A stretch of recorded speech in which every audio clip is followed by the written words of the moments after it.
Okay, so we're just going to get straight into this video. So this was the last powerlifting meet that I ever did. This was back in 2021, May 1st of 2021.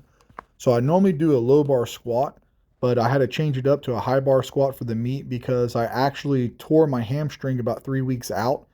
And because the back of my leg was still all bruised up, I did everything I could with contrast baths, doing heat and cold therapy and massaging it and everything else, but I just didn't trust my hamstring to be able to hold up. So instead of opening up with like a mid 400 squat, I opened it up with like a lighter 300 and worked up to 400 pounds because I didn't want to risk getting hurt and having a permanent injury or requiring surgery or doing something that would prevent me from being able to compete later down the road.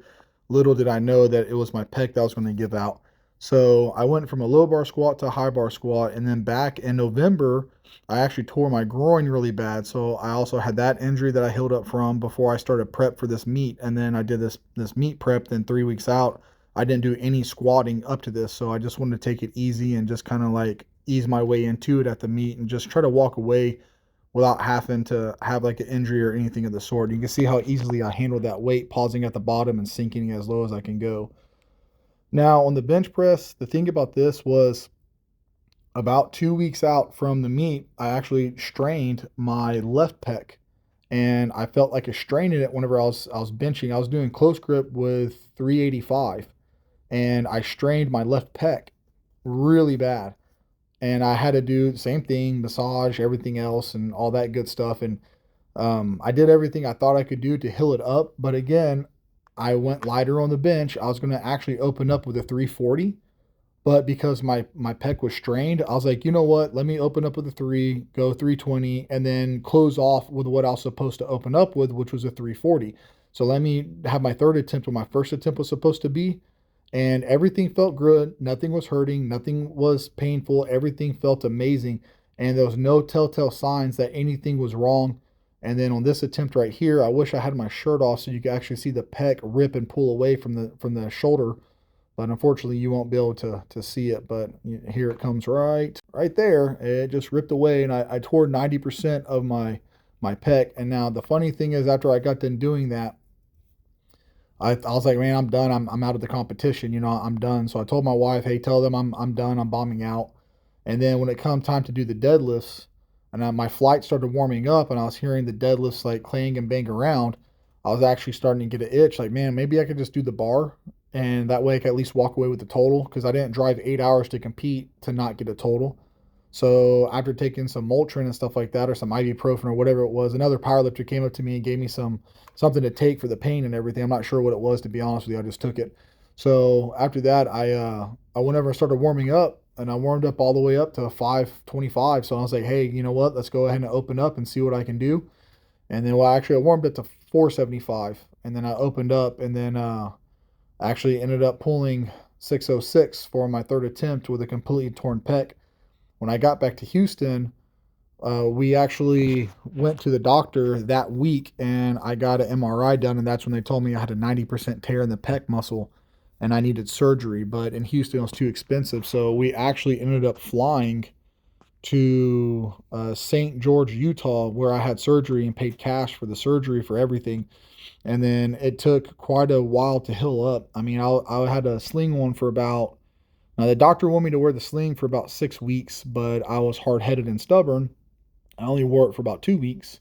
And then I started getting back to what I would consider a normal life without working out, just normal everyday, day to day activity, trying to do as much as I could for rehab. And I didn't pay for a physical therapist. What I actually did was I actually just started taking my arm through a range of motion that prevented me from feeling pain. Well, I took it through a range of motion that wouldn't hurt and that allowed me to get a full swing in my shoulder joint without it having any pain to slight discomfort. And every day I took it further and further and further and further until I was able to actually start moving my arm in a full range of motion again.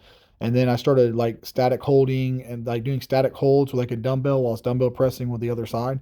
And I slowly rehabbed my shoulder and then my pec. And then through the process of this for the next 2 years, I worked out off and on throughout the years, not really taking it serious, just doing stuff here and there and just kind of strengthening it up. Then I get super discouraged because the deformity, and it was a huge mental drain on me because like knowing that I wouldn't be able to powerlift anymore, because the surgeon told me this tear is worst case scenario. If it came off the bone, we would be able to fix you up 100%. But because the tendon separated from the pectoral muscle, we had to sew connective tissue to muscle tissue, and it's only held together by scar tissue. And there's no guaranteed how well this is going to hold or how long it's going to last if you start powerlifting again.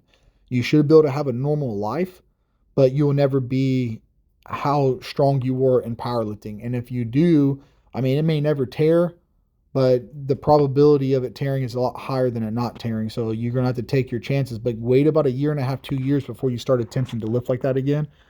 But after a year and a half, 2 years, man, I just decided like I can't take the risk, and going through surgery and having that much downtime again. So I was just like, you know what, I'm going to do something different. And then those 2 years, I got really big into off-roading and rock crawling and working on my vehicles and doing a bunch of adventures and camping and traveling and a bunch of family stuff, which was great.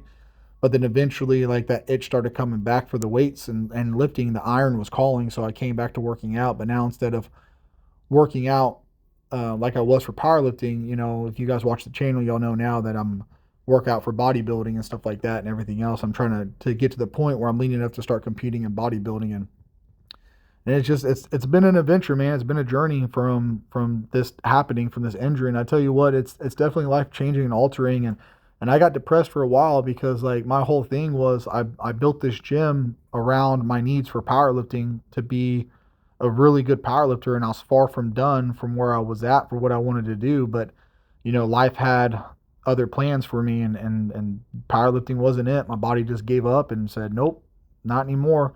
So I had to shift gears, and I went ahead. It was hard for me to throw that transmission in a different gear, but now that I've shifted gears into bodybuilding, man, I'm not looking back into powerlifting. And some days old feelings come up, and where I want to lift heavy, and I want to deadlift and squat, and I want to go hard, and I want to feel those weights in my hand again. But reality has it that it's not in the cards for me anymore, unless I want to risk damaging this and doing a full rupture again, and possibly not even be able to fix it again the second time around. So I'm just gonna take it easy and do what I can. So, but that's a quick video of my last powerlifting meet and just some photos of my bruising and my post-surgery recovery and where I'm at now. So, well, that's it for today, guys. If y'all have any questions, leave a comment. I know this is kind of a vague video and stuff, but if y'all want to know how I rehabbed it, I could go into more depth about that. Or if anyone's experienced the same thing and want to know more about it, please ask, and I'll make another video explaining more details of what happened and how and what I did to rehab it myself and stuff. So, all right, guys. Well, thanks for watching.